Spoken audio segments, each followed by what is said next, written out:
nabi yang ditunda kematiannya karena beliau telah meminum air kehidupan ataupun ainul hayat. Ketika itu, Raja Iskandar Zulkarnain berniat mengadakan perjalanan untuk mengelilingi bumi dan Allah Subhanahu wa taala mewakilkan salah satu malaikatnya yang bernama Rafail untuk menyertainya dalam perjalanan panjang itu. Karena ditemani oleh seorang malaikat, Raja Zulkarnain banyak mengajukan pertanyaan seputar dunia dan akhirat serta isinya. Salah satu pertanyaannya adalah tentang ibadah para malaikat di langit. Wahai malaikat Rafail, ceritakanlah kepadaku tentang ibadahnya para malaikat yang ada di langit, tanya Raja Zulkarnain. Para malaikat yang ada di langit, ibadahnya ada yang berdiri tidak mengangkat kepala selama-lamanya. Ada juga yang bersujud tidak mengangkat kepala selama-lamanya. Ada pula yang ruku, tidak mengangkat kepala selama-lamanya. Jawab malaikat Rafail. Alangkah senangnya hati ini seandainya aku bisa hidup bertahun-tahun lamanya untuk beribadah kepada Allah Subhanahu wa taala, kata Raja Zulkarnain kepada malaikat Rafail waktu itu. Wahai Raja, sesungguhnya Allah Subhanahu wa taala telah menciptakan sumber air di bumi, namanya air kehidupan ataupun ainul hayat. Artinya sumber air hidup. Maka barang siapa yang meminum air kehidupan seteguk, maka ia tidak akan mati sampai hari kiamat. Atau jika ia memohon kepada Allah Subhanahu wa taala untuk dimatikan, kata malaikat Rafail. Apakah engkau tahu tempat air kehidupan itu, wahai malaikat Rafail? Tanya Raja Zulkarnain kepada malaikat Rafail. Sesungguhnya air kehidupan itu berada di bumi yang gelap, jawab malaikat Rafail. Setelah Raja Zulkarnain mendengar penuturan malaikat Rafail tentang air kehidupan itu, maka Raja segera mengumpulkan para alim ulama yang ada pada saat itu. Sebelumnya, Raja bertanya kepada para ulama tentang letak air kehidupan, tetapi mereka semua menjawab tidak tahu. Wahai para alim ulama, tahukah kalian di manakah letak air kehidupan itu? Tanya Raja. Kami tidak mengetahuinya, wahai baginda. Hanya Allah Subhanahu wa taala yang Maha mengetahui, jawab salah seorang ulama. Ada salah seorang ulama yang mampu menjawab meski tidak sedetil mungkin, yaitu sedetil letaknya di mana ainul hayat itu. Sesungguhnya aku pernah membaca di dalam wasiat Nabi Adam alaihissalam bahwa beliau berkata, sesungguhnya Allah Subhanahu wa taala meletakkan air kehidupan itu di bumi yang gelap, kata ulama itu. Di manakah bumi yang gelap itu? Tanya Raja. Yaitu di tempat terbitnya matahari, jawab orang alim yang ulama itu. Kemudian Raja Zulkarnain menyuruh para pengawalnya untuk menyiapkan segala keperluan untuk mencari dan mendatangi tempat air kehidupan itu.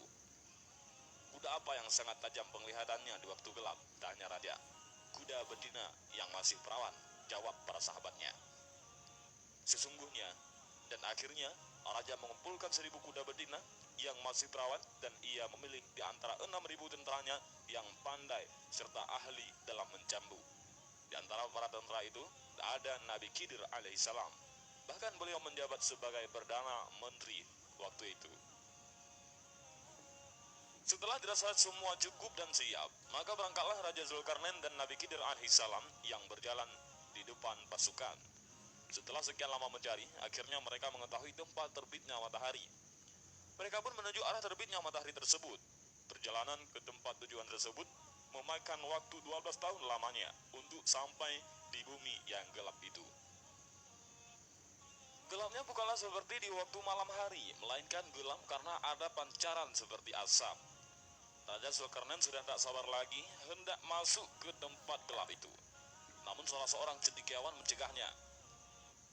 Para tentara berkata kepada Raja, wahai baginda, sesungguhnya raja-raja yang terdahulu tidak ada yang masuk ke tempat ini, karena tempat yang gelap ini berbahaya.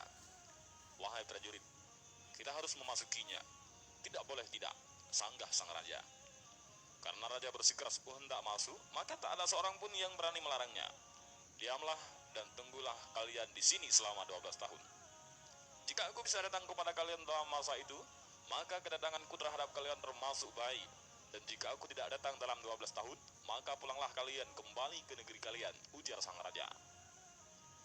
Setelah itu raja mendekat dan bertanya kepada malaikat Rafail, apabila kita melewati tempat gelap ini, apakah kita dapat melihat kawan-kawan kita? Tidak bisa kelihatan, jawab malaikat Rafail.